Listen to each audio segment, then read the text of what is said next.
Hey guys, thanks for clicking on this video. I'm so excited you're here, guys. I have been off of social media for over a year now. I quit social media January 7th of 2021. It doesn't feel like it's been that long, and yet at the same time it does. I am making this video to share how this has changed my life. Now that I've been off for a whole year, I feel like I have a very well-rounded grasp of how social media affected me and how my life has been since quitting it. Obviously, YouTube, I personally don't consider social media. I consider that an entertainment app and a creative app because I am a creator on the platform, which is a little bit different than just a consumer.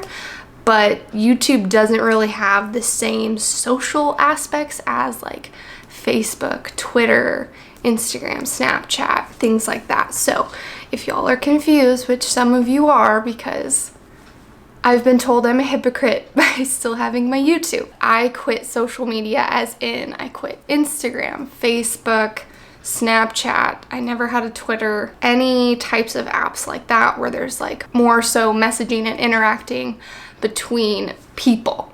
The social aspect of it, right? Of a social media app. I have a lot of takeaways, but first I want to show you. I am wearing one of my merch designs, and I'm so excited because this came today, and I had been waiting and waiting and waiting for a large to come in the sweatshirt in green, and it finally came in, so I'm excited. I think I've literally only mentioned merch one time in passing at the very end of one video. You probably don't even know that I have these. That's all I've got. I'm excited about it. Let's get in to the things and my takeaways because I have a lot and I think that they're really good. So the first one is just being freed from the addiction that I had specifically to Instagram, but just social media apps in general. I finally felt free from the addiction to be near my phone, to be checking my Instagram constantly, to be checking my Facebook, to be looking at every notification. I feel completely free from that addiction. I do not feel like I need to go back to it. And I haven't felt that for, the vast majority of me being off. Probably for 10 months. I haven't felt that need and that desire to check my phone. And that has been huge, you guys. I was so addicted, especially to Instagram. I was on it all the time. I was constantly checking it. And it would be the first app that my thumb would touch every time I opened my phone. That's when you know what you're addicted to, is what app do you touch the first time you open your phone or unlock your screen. That was Instagram for me, and I feel completely free from that. I have not logged on to Instagram since, when did I make that video? Maybe sometime in the summer. I did my Instagram series, and then I did a video where I reacted to my old Instagram posts. That was the first time I had logged back into my account, and I only used it for an hour filming the video, and I took it back off. Haven't touched it since. This one is huge. This takeaway is huge. I gained back hours of my life not being on social media. I tallied my screen time before I quit. I was averaging 8 hours a day on my phone, most of that being Instagram. I average now about 3 to 4 hours less. So I average between 4 and 5 hours of screen time. And all tallied up for the whole year, that's 1,460 hours that I didn't spend on my phone, which amounts to 60 days, 2 whole months of the year that I spent on my phone on social media. I had to do the math multiple times because I'm like, that can't be right. That's disgusting. I'm in shock at that number still. I gained back 2 whole months of my life this last year by quitting social media. Another huge takeaway is I've had way less anxiety when it comes to hearing so constantly about the news and what is going on and misinformation and propaganda and just, oh my gosh, so much less anxiety. I don't know what's going on in the world. For the most part, I don't know because I don't need to know, but I was learning about so many different things constantly that didn't directly affect me, that was causing me so much anxiety and so much anger. It would just arouse in me all of these emotions I didn't like feeling, but it was constantly pushed at me on my feeds and just all over social media when people would share something and you didn't know if it was true or false, and it was just a headache waiting to happen. I do not miss that stuff at all. I hear most of the news stuff I hear from my husband.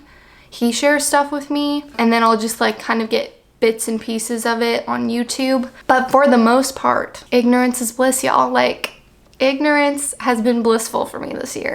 I've been way less anxious, even though the same stuff is going on. I've been way less anxious. That has helped me be a lot more joyful throughout the day. And even when I do hear what's going on, I can not be so overwhelmed by it, if that makes sense, because I'm not hearing it constantly. Another huge thing has been I've been way less filled with like jealousy or comparison, which I think really plagues a lot of women on Instagram specifically, and that's why I made an entire series addressing all the different things that I think we struggle with from that app. I don't compare myself to others like I used to constantly. Even if I didn't want to, I was.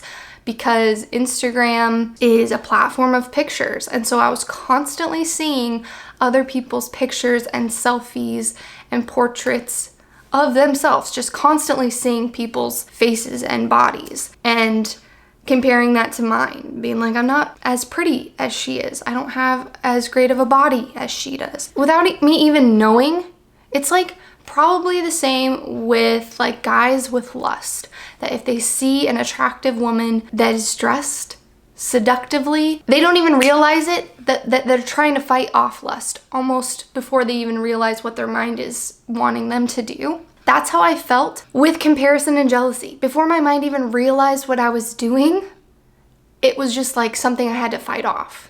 Like I would see another picture of another girl, another girl, another girl, another girl. It was just like, I don't look like them. I don't look like them. Of course I don't look like them. I look like me. There's nothing wrong with the way that I look. But when I'm constantly seeing other women, it is really hard to fight that need to compare yourself. And women struggle with that a lot. And so I have not struggled with that, like hardly at all this year. And that's been such a relief because I struggle with that every single day. And now I go weeks without even comparing myself to another girl. How freeing is that? Another huge thing was I feel way less self-centered.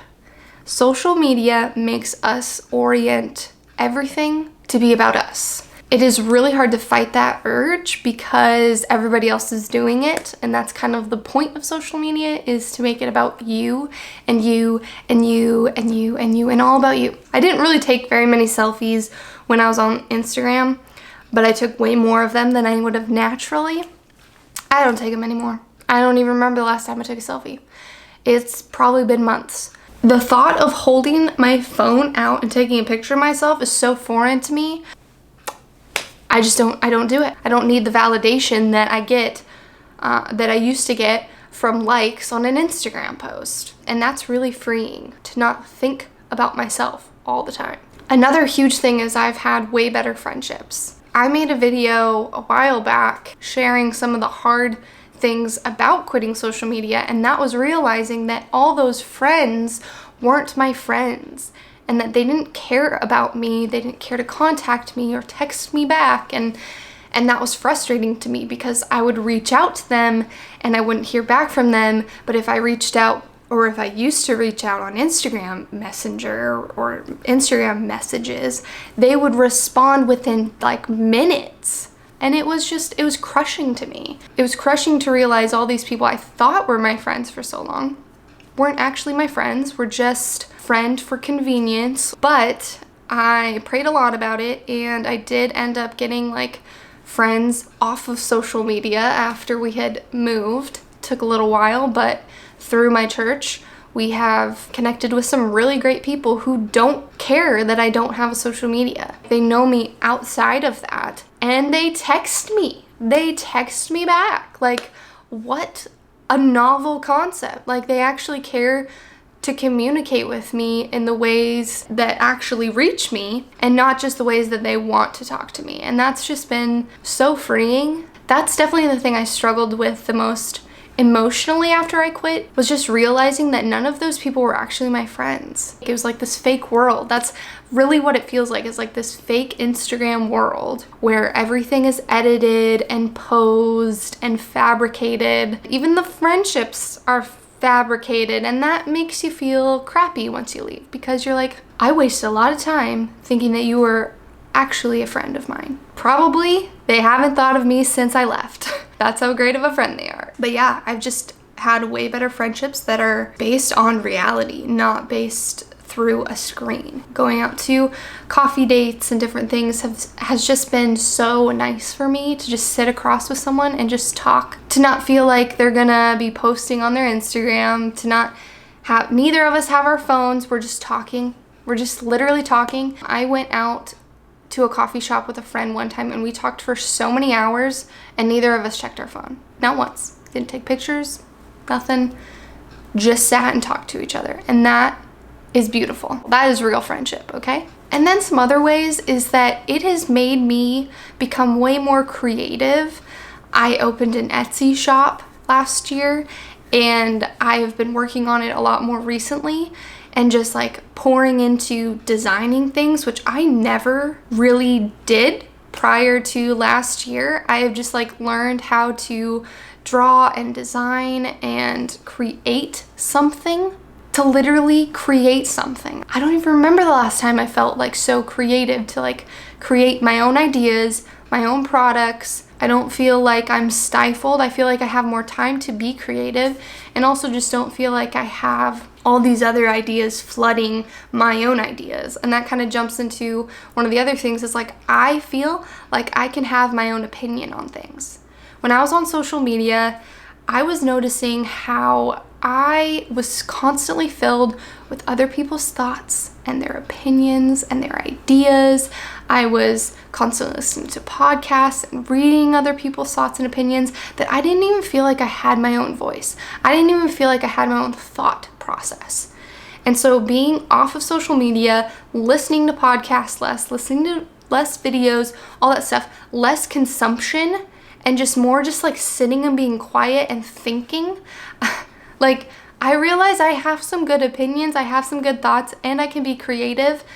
But because I was so filled with other people's words and other people's thoughts, that I wasn't able to think for myself. And I was just kind of being funneled into thinking what everybody else was also thinking. So I feel like I've become smarter since being off of social media, just more of my own person that is unique to me, who thinks differently than you.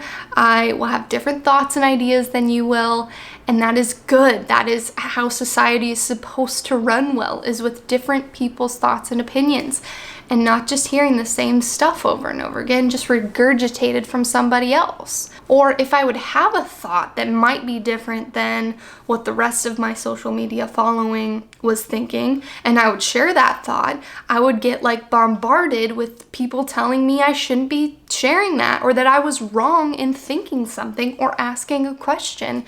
And I hated that. I hated that pressure to be like, hey, I don't want to think like you, I want to think like me, okay? And my opinion's going to be different than yours, and that is okay, and that is good, and that is actually really helpful for society to run in a way that respects different opinions. My goodness. Social media definitely stifles free thinkers. I'm able to think freely, and I love it. There's been a lot of ways that quitting social media has really challenged and changed my life for the better. I feel like a different person. I feel like I've kind of gone back to my roots, just enjoying life outside of a screen. I feel bad for the generation that was born into a time where technology was so prioritized, because I grew up in the sticks, making forts in trees and climbing trees and making toys and games out of things that were found outside, because why not? Be creative and do something. Instead of making forts on a screen in Minecraft or something, I was literally with my hands making forts outside with my siblings. A lot of kids don't get that, and that makes me really sad. The pressures and the things that they have been born into, it just troubles me that we're not thinking about how being on social media steals away a ton of our life. Clearly, it stole away 2 months of my entire year. That's just, it still baffles my mind. It's stealing away our thoughts and our ability to be thinking people and creative people, and it is just extremely troubling. So I have other videos that talk specifically toward Christian women on Instagram. So if you fall into that category or just curious of my thoughts towards Instagram and all the ways that I hated it, then I'll make sure to leave any of those links that might be helpful in the description. So feel free to check them out. I've been off for over a year and I am a different person. Praise the Lord. Anyways, guys, that wraps this video up. Thanks for watching, and I will see you in my next video.